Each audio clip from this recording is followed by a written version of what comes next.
नमस्कार, मैं हूं पवन त्यागी। ईवीएम को लेकर राजनीतिक दलों ने एक बार फिर से रोना शुरू कर दिया है। यह रोना इस बार फिर से महाराष्ट्र से शुरू हो गया।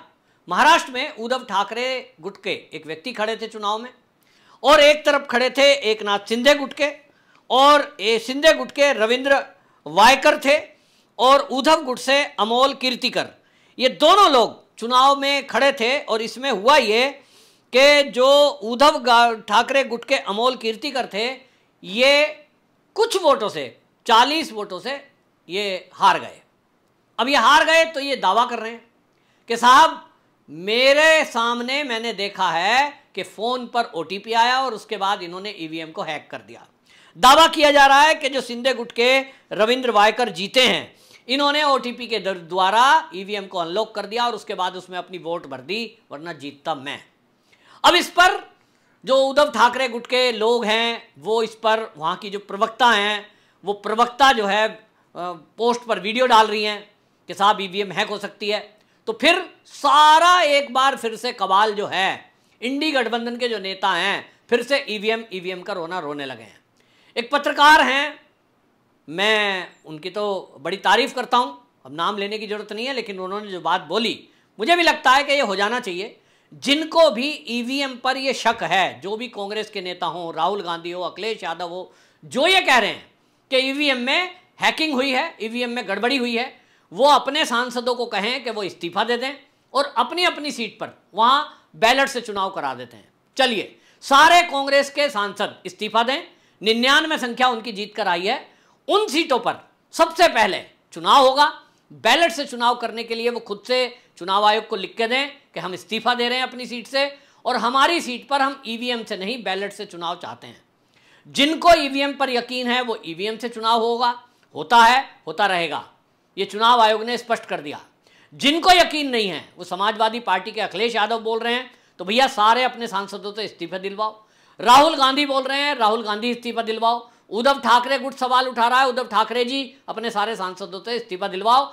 आपकी सीट पर बैलेट से चुनाव हो, ये मैं कह रहा हूं, और इसको पूरे देश को साथ देना चाहिए कि जितने भी ये इंडी गठबंधन के नेता ईवीएम पर सवाल उठा रहे हैं, इनके सांसद इस्तीफा देंगे और इनके लिए स्पेशल बैलेट से चुनाव कराने का प्रावधान किया जाए। अब तो सेंट्रल फोर्सेज भी खाली है, चुनाव आयोग भी खाली है। चलिए एक बार और हाथ आजमा रहे हैं। लगता है कांग्रेस को कि 99 पे हम अटके हुए हैं, अगर बैलेट से चुनाव हुआ तो हम तो 200 पहुंच जाएंगे। अब इनकी समस्या यह है कि चुनाव हो गया, सरकार का गठन हो गया, चुनाव आयोग ने इस पर स्पष्टीकरण दे दिया, लेकिन हम देख रहे हैं कि सुप्रीम कोर्ट के वकीलों का एक गुट फिर से उठा, फिर से उन्होंने थाने में एफआईआर कराई है, और अब इसको लेकर के वो शिकायत दर्ज करा रहे हैं कि ईवीएम हैक हुई है। क्या इसके पीछे मंशा है? असल में चुनाव के रिजल्ट जिस दिन आने थे, सोशल मीडिया पर इनकी पोल पट्टी खुल गई कि ये बड़ा पैमाने पर दंगा फसाद कराने का एक षड्यंत्र कर रहे हैं। विपक्षी दल के नेता सरकार नहीं बनता देख दंगा करा सकते हैं। जब ये चर्चा चलने लगी तो इनको लग गया कि यार ये तो पोल खुल गई, अगर अब ये दंगा फसाद करते हैं, प्रदर्शन करते हैं, तो इनके ऊपर आरोप लगेंगे, और इसलिए क्या करो, इन्होंने प्लान बी तैयार किया। और प्लान बी क्या है? फिर से एक बार अभियान चलाओ, मोदी को बदनाम करो, और मोदी जो चुनकर सरकार चला रहे हैं, संसद का सत्र नहीं चलने देना है। संसद का सत्र ना चले, इसके लिए हमने 2014 से लेकर 24 तक मोदी का जो कार्यकाल रहा है, हमने देखा है कि हर संसद के सत्र के पहले कोई ना कोई एक मुद्दा लाया जाता है, आर्टिफिशियल मुद्दे बनाए जाते हैं। किसी दिन पेगासस का मुद्दा कर दिया, राहुल गांधी कहते हैं कि मेरा तो फ़ोन में एक हैक कर दिया जाता है, इसमें एक सॉफ्टवेयर डाल दिया पेगासस नाम का। हकीकत नहीं है। राहुल गांधी को एजेंसियों ने कहा, गृह मंत्रालय ने कहा कि अपना फ़ोन जमा कराइए, हम अपने आपके फ़ोन की जांच एक्सपर्ट से कराते हैं। यदि आपके फ़ोन में पेगासस सॉफ्टवेयर है तो फिर सरकार के खिलाफ जो कार्रवाई चाहेंगे सुप्रीम कोर्ट तय करेगा। लेकिन फ़ोन नहीं दिया, आरोप लगाएंगे। फिर आरोप लगा दिया हिंडनबर्ग को लेकर। हिंडनबर्ग एक विदेशी कोई है, एजेंसी है, उसने रिपोर्ट छाप दी, तो इस पर हल्ला कर दिया कि साहब अडानी ने बहुत बड़ा घपला कर दिया। अडानी ने तो एलआईसी और एसबीआई इनसे लोन ले लिया है, और अब ये दोनों एजेंसियां डूब जाएंगी। करोड़ों लोगों का पैसा इसमें लगा है, स्टेट बैंक ऑफ इंडिया में और एलआईसी में। आप जानते हैं हकीकत क्या है? हकीकत यह है 157% का मुनाफा एसबीआई बैंक ने पिछले साल किया है। जिसको ये कह रहे थे कि बैंक डुबो दिया, अपने दोस्त अडानी को पैसा दे दिया मोदी ने, उस बैंक ने 157% का बेनिफिट कमाया है। LIC आज भारत की सबसे बड़ी जो पीयूसी हैं उन सब में सबसे ऊपर पहुंचा है, उसका लाभ। अब कोई नहीं बोल रहा हूं उसके बारे में, लेकिन कई सत्र उसमें बर्बाद कर दिए गए।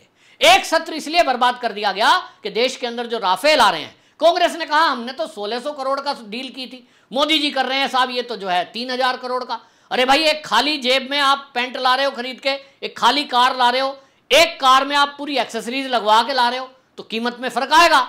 लेकिन ना, जनता को भ्रमित करने के लिए संसद के सत्र को नहीं चलने दिया गया, सड़कों पर प्रदर्शन किए गए, और हमने देखा है कि इस तरह से एक एक करके हर सत्र को बर्बाद करने के लिए कोई मुद्दा तैयार किया गया।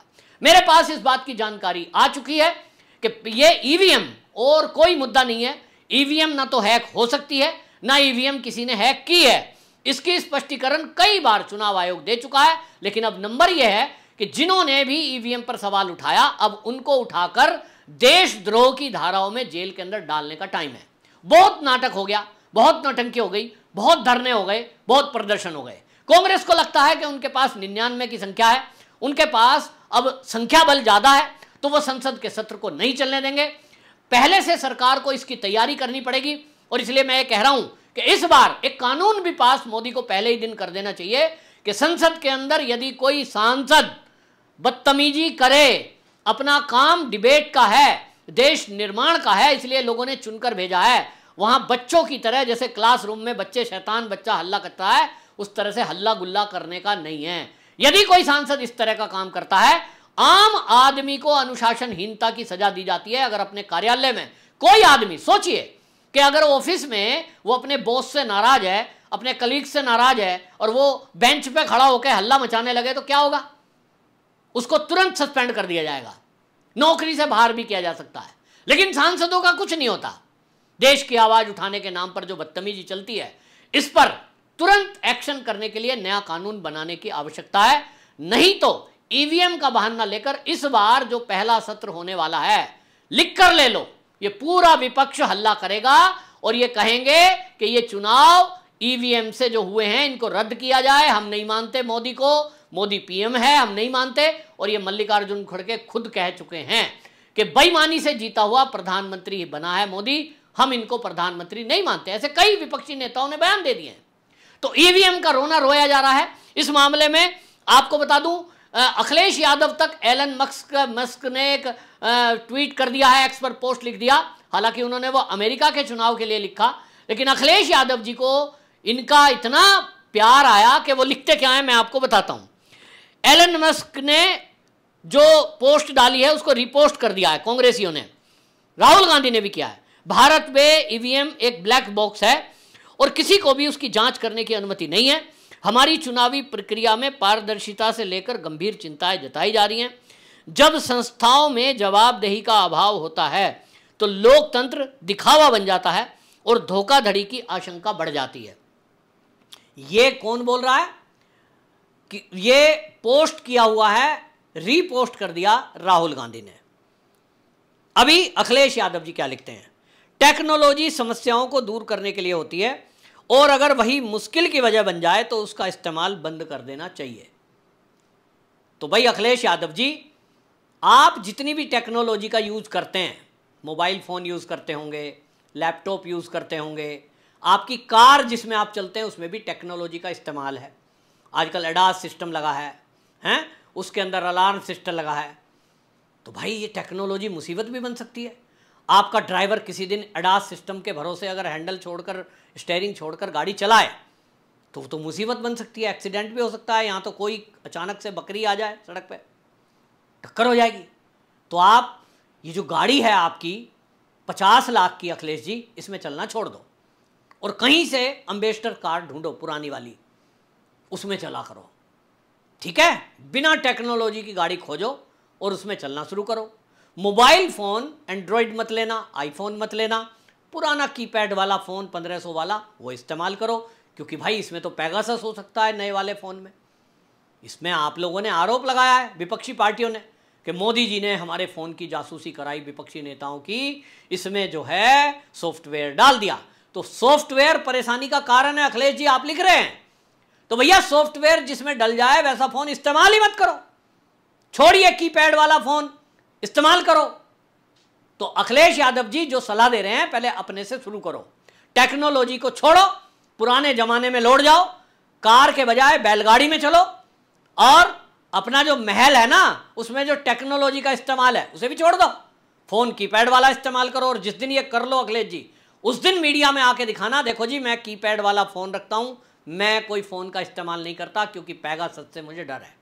टेक्नोलॉजी आप लिख रहे हो, अगर समस्या बन जाए तो फिर उसको छोड़ देना चाहिए।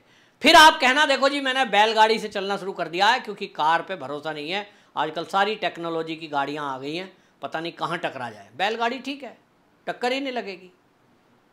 तो भाई अखिलेश जी जैसे जो ये लोग नेता, अब पूरी टूल किट तैयार हो गई कि ईवीएम चिल्लाओ, मीडिया में डिबेट करो। और अब इसको लेकर हालांकि मिड डे ने अखबार में जो खबर छाप दी, इस खबर को लेकर अब उसको नोटिस दिया गया है और इसमें ईवीएम के बारे में फेक न्यूज़ फैलाने पर ये जो है अब इनके खिलाफ कार्रवाई की जाएगी। वहाँ आपको बता दूं महाराष्ट्र में बाकायदा इसको लेकर जो डीएम है वहाँ की, उन्होंने इसमें कार्रवाई करने की बात की है और उन्होंने कहा कि अब जिस तरह की ये फेक न्यूज़ फैलाई गई है इस पर अब एक्शन लिया जाएगा। और मुंबई उपनगर जिले की कलेक्टर वंदना सूर्यवंशी है जिन्होंने इस मामले में अब जो अखबार है मिड डे उसके खिलाफ नोटिस दिया है। और मैं कह रहा हूं कि जितने भी लोग इस तरह की फेक न्यूज़ फैला रहे हैं, चाहे वो राहुल गांधी हो फिर वो अखिलेश यादव हो, इन नेताओं के खिलाफ भी कोई कार्रवाई होगी कि नहीं? नेताओं के खिलाफ तो कार्रवाई होगी नहीं। मिड डे अखबार के खिलाफ लिख रहे हो, वो भी किसी का हवाला दे देगा, कह देगा साहब एनएल मस्क ने कहा था, मैंने तो उस मस्क की वजह से कहा है। राहुल गांधी का ट्वीट था साहब, मैंने तो उसकी वजह से कहा है। ये भी निकल लेंगे, लेकिन देश विरोधी अभियान जारी है। हमारा कानून कमज़ोर है, सरकार भी कमज़ोर दिखाई दे रही है, पता नहीं कहाँ सो रही है। अभी तक ये कानून लागू नहीं हुआ है। बताया जा रहा है कि साहब इस तरह की फेक न्यूज़ फैलाने पर 1 जुलाई के बाद एक्शन होगा। तब तक इस देश में ये विपक्षी दल मिलकर के आग न लगवा दें, इसका मुझे डर है। और सबसे बड़ा डर जो 24 जून से ये संसद का सत्र शुरू होने जा रहा है, इसमें जब बर्बादी होगी टाइम की, ये संसद का सत्र नहीं चलने दिया जाएगा। नेताओं की जेब से 1 रुपया नहीं जाता, ये आम आदमी का टैक्स का पैसा आपका और मेरे जैसों का जाता है। तो मैं इस चैनल के माध्यम से, इस वीडियो के माध्यम से प्रधानमंत्री को ये कहना चाहता हूं कि ये जो विपक्षी पार्टियां फेक न्यूज़ फैलाकर, दंगा फसाद करके और इस तरह के पत्रकार और अखबारों का सहारा लेकर ईवीएम का मुद्दा बना रहे हैं, फर्जी न्यूज़ फैला रहे हैं, इन पर तत्काल राष्ट्रद्रोह की धाराओं में कार्रवाई हो और इनको जेल में डालो। 100, 150, 200, 500, 1000 जितने लोग ये जेल में डाले जाएंगे और इनकी फिर खबर फैलाओ कितने लोग आपने जेल में डाल दिए। लेकिन उसमें बड़े नेता भी होने चाहिए जो रोज झूठ फैलाते हैं, तब देश की जनता झूठ फैलाने से डरेगी।